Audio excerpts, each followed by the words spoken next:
আপনারা নামাজের পরে মুনাজাত করেন তো? হাত তুলে করেন না হাত নামায় করেন?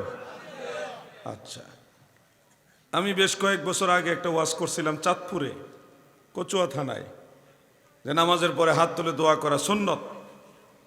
তারা বলে বেদাত, আমি বলছি কি সুন্নত। আল্লাহর রসুল সাল্লাল্লাহু আলাইহি সাল্লাম নামাজের পরে হাত তুলে দোয়া করেছেন। এরপর একটা দলিল দিলাম। দলিলটা হলো তফসির ইবনে আবি হাতেম এবং তফসির ইবনে কাসিরের মধ্যে আছে। তফসির ইবনে আবি হাতেমের বেশি বয়স হয় নাই, 1100 বছরের একটু বেশি হয়েছে। কত বছর?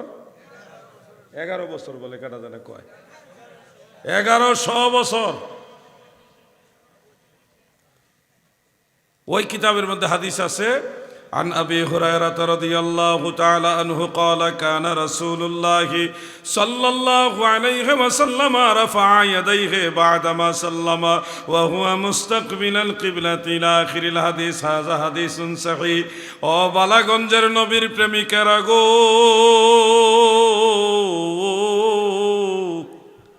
দিলের কান লাগায় শুনেন। হযরত আবু হুরায়রা বলেন, আমার দয়াল নবীজি যখন নামাজের সালাম ফিরাইতেন, সালাম ফিরানোর পরেই কেবলামুখী হয়ে দুইটা হাত তুলে দোয়া করতেন।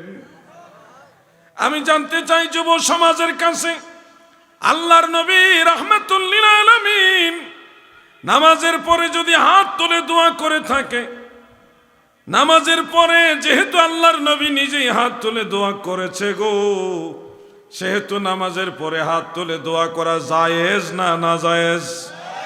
যুবকরা আওয়াজ দিয়ে বলো, জায়েজ না নাজায়েজ? নবীজি করছে, এরপরে আর কোনো দলিল লাগে? নবীজি যেদিকে আমরাও সেদিকে, বাস। আমি যখন এই দলিলটা চাঁদপুরের কচুয়াতে দিলাম, এই ওয়াজ গেছে ইন্ডিয়া। কেমনে গেছে? ও যে মিডিয়া, ভাইসাবের মিডিয়ার নাম কি? কি A99 নাম দেখছেননি? A99 মানে ইংরেজি অক্ষর এ, এরপরে 99 নাকি? মাশাআল্লাহ, এটা একটা সিগন্যাল, সংকেত বাচক নাম। নাচ গান ছাড়েননি আবার? ওয়াজ মাহফিল নাকি? তাহলে দোয়া আছে আপনার জন্য, আল্লাহ আপনার এই ব্যবসার মধ্যে বরকত দেখ। আমিন কন। যেহেতু 2 নম্বরই ছাড়ে না, ওয়াজ মাহফিল ছাড়ে, তাহলে দোয়া করা যায়, আল্লাহ কবুল করুক। আমিন বলেন। এই বাক্সর মাধ্যমে ইন্ডিয়া পর্যন্ত ওয়াজ গেছে। তো ইন্ডিয়ার একজন জেনারেটর শিক্ষিত আছে, হ্যাঁ নাম কইলে আপনার কি, উনি আবার জবাব দিয়েছে, হে আলাউদ্দিন জাহাদি সাহেব, আপনি যে হাদিস বলেছেন এটা জয়ীফ হাদিস। কেন? এই হাদিসের সনদের মধ্যে একজন রাবি আছে, ওনার নাম যায়েদ ইবনে আলী ইবনে জুদআন। ওনায় এই ইমাম বলছে উনি জয়ীফ। আমারে আবার অনেকে ভিডিও পাঠাইছে, যে হাদিস সাহেব আপনি বলে জয়ীফ হাদিস কইছেন। তা আমি আবার ওনার বক্তব্যটা শুনলাম, আগাগোড়া শুনলাম, কাগজে নোট করলাম, কিতাবে আবার মিলাইলাম। আমি আবার আন্দাজি জবাব দিই না, যারে ধরি খালি হাতে ধরি না, ফেলাস দিয়ে টিপ মেরা ধরি। কিন্তু এর আগে নিজে আগে ভালো মতো বিষয়টা বোঝার চেষ্টা করি, কারণ ভুল তো আমারও হইতে পারে, ভুলের ঊর্ধ্বে তো না। এই জন্য নিজেরটা আগে ভালো মতো অ্যানালাইসিস করে এরপরে গেলাম, ভাই সাহেব একজন ইমাম 2 জন ইমাম বলছে এই রাবি জয়ীফ, কিন্তু আরো বহু ইমাম, অমুক ইমাম তো ওই ইমাম ওনারা বলছে এই রাবি হলো সাদুক, এই রাবি লা বাসা বিহি, কোনো অসুবিধা নাই, সে সেকা বিশ্বস্ত। তা আপনি 2-1 জনের কথা কোট করলেন, বাকি ইমামরা যে এই রাবিকে, হ্যাঁ যায়েদ ইবনে আলী ইবনে জুদআন, এই রাবিকে সেকা সাদুক লা বাসা বিহি বলেছেন, মুতাবর বলেছেন, আপনি এই কথাগুলি কেন বললেন না? আপনি তো খেয়ানত করলেন। আর এই রাবির বর্ণিত রেওয়ায়ত যদি জয়ীফ হয়, তাহলে সহিহ মুসলিমে ওনার রেওয়ায়ত আছে, তো মুসলিম শরীফে কি জয়ীফ হাদিস আছে?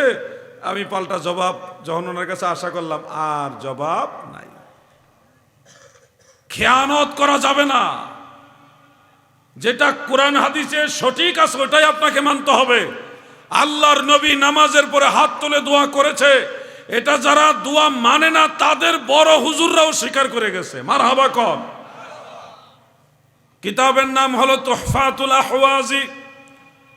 তুহফাতুল আহওয়াজি সেই কিতাবের মধ্যে শেখ আব্দুর রহমান মোবারকপুরি তিনি 6টা হাদিস শরীফ এনেছেন।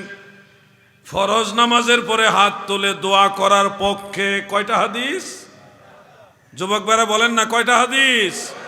6টা হাদিস শরীফ এনে লিখতেছেন, ইন রাফা আল ইয়াদাইনি বা'দা সলাতিল মাকতুবাতে লা বাসা আলাইহি ইনশাআল্লাহ। যদি ফরজ নামাজের পরে 2 হাত তুলে কেউ দোয়া করে, আল্লাহ চাহে তো কোনো অসুবিধা নাই, এটা জায়েজ আছে। মারহাবা কোন। কে বলছে? যেই দলে মুনাজাত মানে না সেই দলের বড় হুজুর।